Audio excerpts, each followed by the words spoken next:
Intervenção de Ram, Sri Ramchandra. Primeira intervenção de Ram no site francês Autres de Messirons.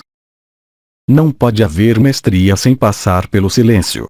Os maiores mestres sempre se realizaram no momento em que os seres estavam sós. Isto foi ilustrado tanto pelos grandes místicos de todas as tradições e mesmo também, eu creio, pelo próprio Cristo que se isolou no deserto durante 40 dias, frente unicamente a ele mesmo, para encontrar a mestria. Dito de outra forma, mestria, ela é silêncio. As linhagens e o silêncio. Meu nome, para vocês, é Ram. Saudações de luz e saudações fraternais. Queiram dar-me, por favor, alguns instantes de silêncio a fim de que minha vibração possa totalmente entrar em concordância com o canal no qual eu estou. Eu venho com paz e amor entretê-los com uma série de elementos às vezes dificilmente apreensíveis neste mundo, apesar das aberturas vividas e apesar de um estado vibratório que lhes torna propício viver a dimensão do amor, que é essencial. O ser humano, após uma fase ligada a seu despertar, deve fusionar em si alguns elementos importantes. Esta fusão com outra parte de si vai realizar um estado particular. Este estado particular se assemelha a uma integração particular de níveis de luz, diferentes daqueles atingidos durante a fase de acordar, ou de despertar, se vocês preferirem. O que vocês chamam de mestre, de luz ou encarnado, é uma entidade que viveu a fase inicial de despertar, mas tendo também vivido certo número de fusões peculiares. Estas fusões são etapas prévias à mestria. Essas fusões concernem a capacidade de um ser desperto para contatar sua própria fonte, não enquanto fonte da alma, mas sua fonte divina. Nesta fonte divina existe o que eu chamaria de correntes, semelhantes, se vocês preferirem, às filiações. Estas correntes não são, todavia, senão a expressão da mesma verdade e da mesma realidade. No entanto, o mestre vai aderir, em função da tradição da qual ele provém, de sua própria vivência, de suas encarnações passadas e de suas afinidades de ressonância, vai desposar, no momento da mestria, uma corrente energética particular. Esta corrente energética vai colorir suas manifestações, tanto para este mundo, quanto em outros mundos. Esta coloração particular é a etapa prévia à aquisição do estado de mestria. O mestre, além mesmo da dimensão da encarnação, é aquele que foi capaz de integrar em si uma corrente, uma linhagem, uma filiação. Assim, do outro lado como deste lado em que vocês estão, existem ordens espirituais não encarnadas. Uma delas, eu sei que já é de seu conhecimento, é a Ordem dos Melquisedeques. Esta ordem está em relação como uma filiação e uma afiliação a uma corrente energética e de consciência particular. Existem outras ordens, é claro, todas em relação como uma linhagem de evolução específica. Minha linhagem, se é que se pode empregar a palavra minha linhagem, a linhagem que se revelou a mim durante minha última encarnação colore, de maneira infinita e eterna, a qualidade energética de minha consciência até a dissolução total de todas as formas além de certa escala dimensional. O desperto deve ser capaz de adquirir a mestria, fusionando sua fonte com a fonte da fonte, em uma corrente evolutiva. As correntes evolutivas foram criadas desde tempos imemoráveis por alguns grandes seres. Assim, como eu dizia, vocês ouviram falar da Ordem dos Melquisedeques. Existem também linhagens diferentes. Por exemplo, a linhagem daquele que vocês chamaram João o Evangelista, proveniente da linhagem das águias, relacionada, pelo nome mesmo, com uma filiação espiritual, mas também solar, particular. A filiação que é a minha está ligada mesmo à estrutura de meu nome que eu lhes dou hoje, que é a linhagem de Ramakrishna. Na Índia isto corresponde ao deus Ram e a Rama. Assim, cada tradição viu mestres emergirem após sua fase de despertar. Trata-se, de alguma maneira, de uma bênção que os marcará, com um selo indelével, de sua pertença a uma corrente vinda do espírito diretamente além de todas as suas manifestações dimensionais. Então, a questão que vem infalivelmente a se pôr é: Tem-se a liberdade, após o despertar, de se afiliar a uma corrente mais que a outra? Trata-se de fato de um problema de ressonância e de afinidade vibratória. Esta afiliação vai ser em função, por um lado, de sua própria polaridade de alma e de suas funções evolutivas na encarnação. Mas também, de certa forma, do histórico de suas próprias encarnações e de suas próprias afiliações ligadas aos seus juramentos anteriores, ligando-os à sua fonte e à sua luz original. Este princípio de ressonância ou de filiação é algo muito importante. Por quê? Porque ele vai conectá-los com um conhecimento particular e com uma luz particular que vai fazer com que, tanto nos mundos encarnados quanto nos mundos não encarnados, a entidade seja capaz de transmitir o conhecimento e a luz ligados a esta afiliação de alma. Assim, no exemplo dos Melquisedeques, isto está ligado à iniciação solar e ao fogo. Na linhagem das águias, a luz e o conhecimento estão ligados à noção do ar, mas também a uma forma de conhecimento muito particular. A particularidade que foi a minha, que me conectou, portanto, com a corrente de Rama, é diretamente ligada à influência do coração. Eu não disse voluntariamente o amor, pois todos os mestres, todas as correntes, todas as afiliações são polarizações do amor, remetendo inevitavelmente ao amor original e principal. Por outro lado, quando eu falo do coração, eu falo, de alguma forma, da via do meio, quer dizer aquela que foi chamada, também, em sua tradição alquímica ocidental, de via úmida, contrariamente à via seca.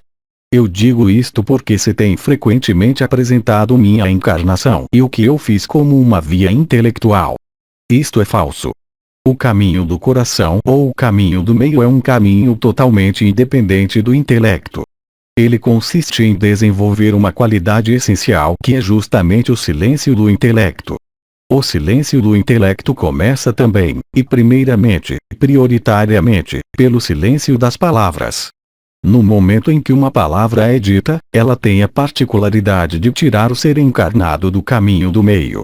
Na minha vida eu insisti muito sobre a necessidade da meditação e do silêncio, os únicos pré-requisitos indispensáveis para se estabelecer na verdade do coração e para se afiliar à dimensão do coração. Isto necessita do silêncio dos sentidos, do silêncio da palavra, mas também do silêncio do intelecto. Eu especifico que jamais o pensamento poderá fazer penetrar, um desperto, no coração. Existem caminhos que, depois do despertar, podem passar pelo pensamento. Trata-se da via seca. Eu diria hoje, para a época que vocês deixam, que a maneira mais direta de adquirir, ou de abrir, o que dá no mesmo, o estado de mestria, que está bem além do despertar ou da própria realização, passa por uma via de maior facilidade, que é a via do coração, que necessita do silêncio. Uma vez estabelecido o contato com a divindade, será preciso cultivar o silêncio interior, o silêncio de palavras, a fim de permitir encontrar sua afiliação. O interesse é que todo ser humano desperto não esteja necessariamente afiliado ao coração, mas à sua filiação, que é uma fusão com a fonte da fonte, que se realizará mais facilmente quando vocês se dirigirem para a via do coração. Por outro lado, e principalmente hoje, é ilusório crer que a abertura do coração pelo silêncio e pela meditação poderia conferir o despertar. Isto é impossível. Se vocês trabalharem no coração antes de terem vivido o despertar, vocês vão criar uma relação de dependência e não de liberação. Esta dependência vai acontecer através do que nós chamamos de guru, mesmo que ele seja um verdadeiro mestre e não um falso mestre. Se vocês mesmos não viverem previamente o período de despertar, vocês não poderão, em momento algum, chegar à mestria. Isto seria a ilusão de uma mestria. Esta noção está clara para vocês. Pois ela é fundamental para a sequência de minha intervenção, agora, mas também das intervenções, eu diria, posteriores, se tal for seu desejo. Questão: por que alguns apresentaram seus ensinamentos quando de sua última encarnação como a via dita do mental enquanto que você trabalha na via do coração? Porque isto foi mal explicado e mal compreendido. A via do coração é a via do supramental, tal como os yogis demonstraram.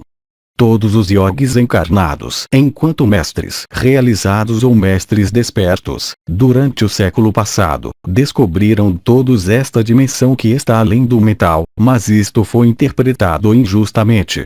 A ferramenta mental vai permitir, por uma orientação, dirigir o fluxo e a maré de energia e a maré de consciência, em direção ao coração, pela autoconsciência de todo ato. Este é um treinamento mental. O que não quer dizer que é a via do mental. O abuso de linguagem vem daí. Eu procurei, no entanto, durante toda a minha vida, favorecer a emergência desta técnica que alguns denominaram a via do mental. Estes são exercícios espirituais, da mesma maneira que vocês tiveram na tradição ocidental, alguns ensinamentos, pelos mestres que entregaram técnicas mentais, mas é por isso que se chama isto de via mental. É o utensílio mental que vai servir uma via, mas não é por isso a via do mental. Questão. Hoje, existe um mestre encarnado que reflete e encarna esta via do coração?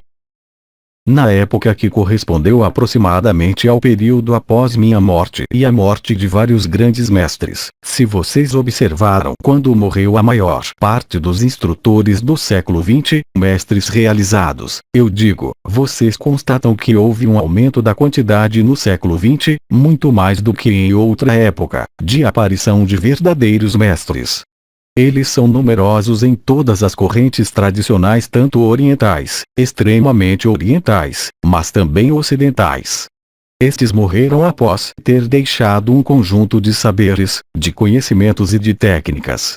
A época que vocês vivem hoje, que começou como eu disse logo após a minha morte em 1983, necessita, porque vocês estão em fim de ciclo, que vocês encontrem a mestria por vocês mesmos. Vocês têm muitos despertos que podem transmitir o despertar e a luz, mas, hoje, é-lhes pedido para afiliarem-se vocês mesmos à sua corrente espiritual, a fonte da fonte. O que, anteriormente, ou seja, há apenas uma geração, era válido desde milhares de gerações, necessitava efetivamente estar afiliado a um mestre vivo para poder esperar adquirir o mesmo tipo de mestria e desenvolver o mesmo tipo de mestria. Isto também é verdadeiro em algumas tradições ocidentais, quer sejam religiosas, alquímicas ou outras. Mas, hoje, pela influência de certas características de irradiações cósmicas, vocês devem contar apenas com vocês mesmos, não para o despertar, embora outrora transmissível, mas para a mestria. Aliás, os mestres, hoje, não criam movimento. Sua vida, na simplicidade, é suficiente. O tempo das filiações a movimentos é definitivamente supérfluo. É-lhes pedido não para fazer este trabalho sozinho, porque vocês são acompanhados de múltiplas maneiras, mas é-lhes pedido para se afiliar diretamente à corrente espiritual da qual vocês descendem e, principalmente, não através de qualquer mestre encarnado, mas diretamente, pelas características energéticas e de consciência desta época. Questão. Você pode confirmar às pessoas aqui presentes a filiação espiritual delas. Isto deve ser descoberto sozinho. Não pode ali haver regra imposta por uma autoridade exterior, mesmo dos planos dimensionais muito elevados. Assim como as ajudas à luz, assim como o que vocês chamam de corpo de Samadhi ou corpo imortal pode ser uma fase iniciática criada e gerada por outro ser humano, assim a mestria é uma descoberta de si frente ao si superior, ou seja, a fonte da fonte. Em nenhum caso ela pode ser definida e não deve ser definida do exterior. Questão. Que diferença você faz entre despertar e mestria? O despertar consiste em ativar alguns chakras, algumas funções, alguns centros de consciência que permitem constituir o que vocês chamam de corpo imortal e o que eu chamo de corpo de Samadhi ou o que foi chamado de supramental. Agora, a mestria é justamente o ato de se fusionar com sua própria filiação, quer dizer, encontrar a fonte da fonte. Isto está além do que vocês chamam de chakra, isto está além da construção de novos chakras em vocês. É a fase final, se vocês preferirem, final não segundo um desenrolar linear temporal, nem segundo uma gradação energética particular, mas realmente um ato consciente de fusão, ou casamento se vocês preferem, de sua fonte com a fonte da fonte. Questão: como se situa a realização neste processo? Vocês se tornam realizados assim que tenha despertado e constituído o que é denominado corpo de Samadhi. A realização não lhes permite suprimir totalmente o que vocês chamam de encarnação nesta dimensão ou, nesta época particular, na dimensão denominada quinta dimensão. A mestria, por outro lado, lhes dá a total liberdade de seu futuro. Questão: o que você chama de iluminação? A iluminação é a primeira etapa correspondendo ao primeiro encontro com a luz.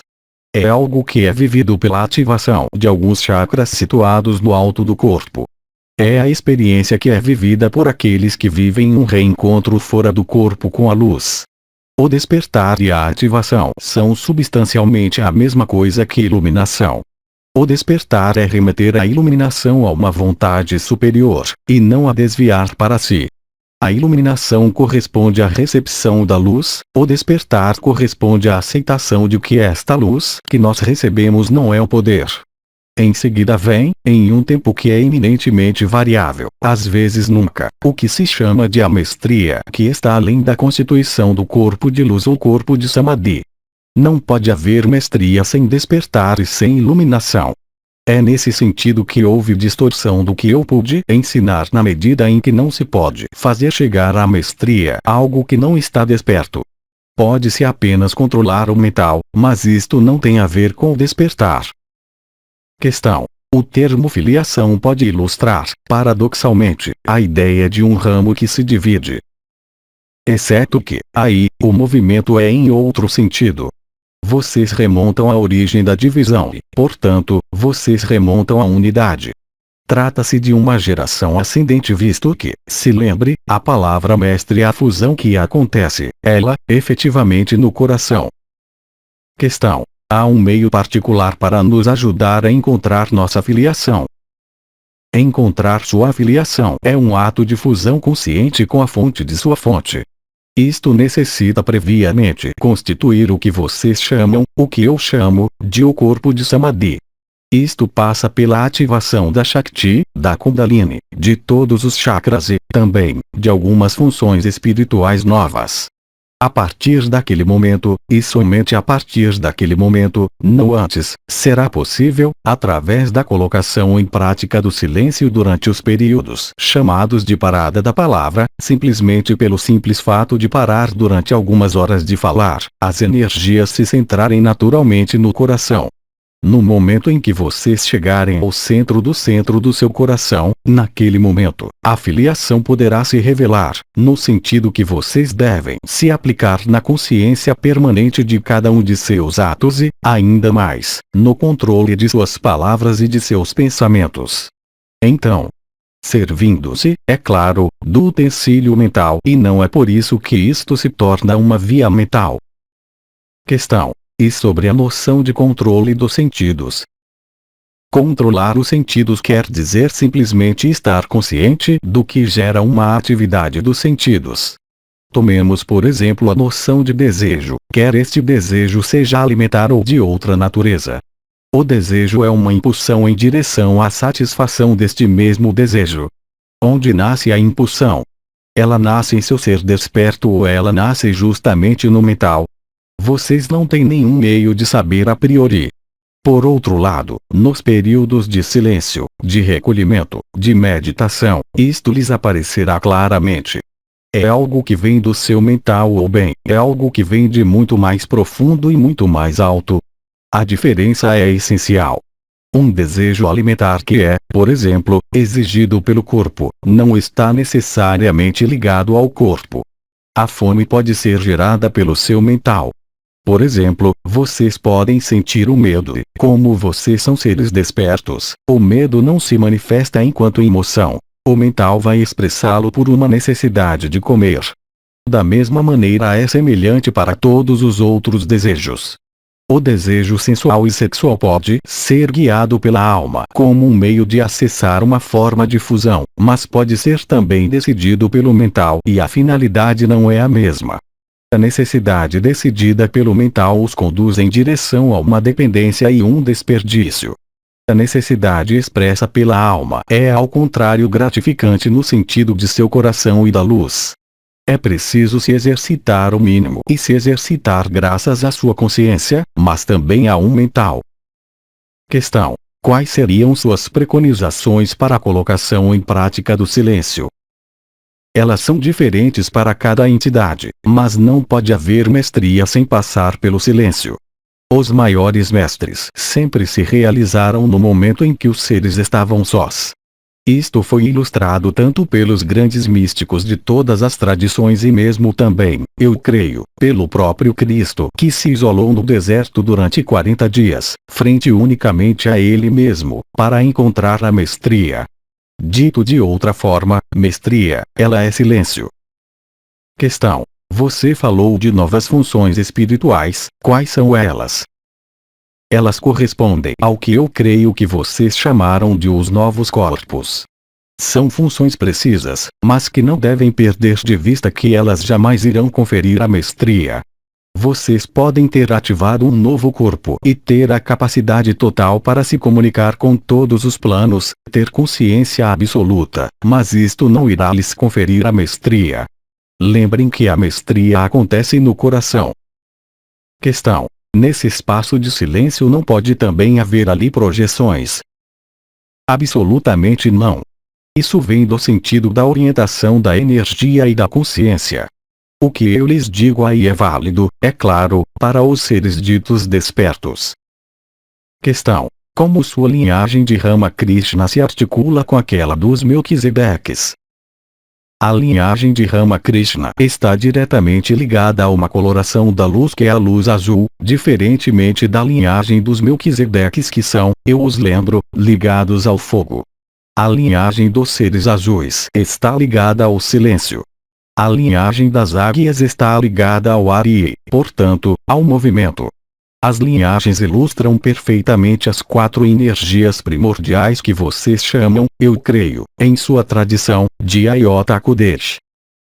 Questão: então, sua linhagem corresponde a qual Ayota Kodesh? A linhagem da água. Questão: como ultrapassar o mental para estar mais na consciência do momento? Bem, para um mental muito ativo é preciso, é claro, ocupar este mental ao invés de deixá-lo se ocupar ele mesmo com medos, antes obrigá-lo a se ocupar permanentemente do que desenvolver o que eu disse. Quer dizer, quando o mental vai se envolver com um medo ou com uma preocupação do momento, uma contrariedade, qualquer que seja, o mental tem apenas que ir se ocupar com o que acontece no corpo, pela respiração, pelo fato de fazer movimentos repetitivos com uma parte do corpo. Desvia-se energia do mental em direção a qualquer coisa diferente dele mesmo. É um exercício para se colocar em prática. Eu penso que terei oportunidade de voltar algumas vezes. Eu vou encerrar agora minha intervenção. Isto vai ocorrer, é claro, num silêncio particular em que vocês devem unicamente pensar em seu ritmo cardíaco e em sua respiração, no espaço de alguns poucos minutos de seu tempo. Essa é a minha maneira de transmitir-lhes a luz da fonte. Eu lhes digo, espero, até breve onde nós poderemos continuar este ensinamento verbal e sobre o silêncio, sobre a mestria. Então, nós vamos permanecer alguns minutos no silêncio. Obrigado. Efusão de energia.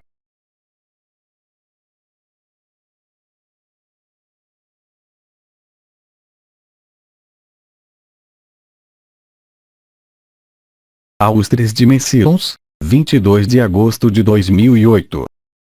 Transcrição: Zuma Peixinho. Versão do francês: Chilton Dias. Mensagem atemporal.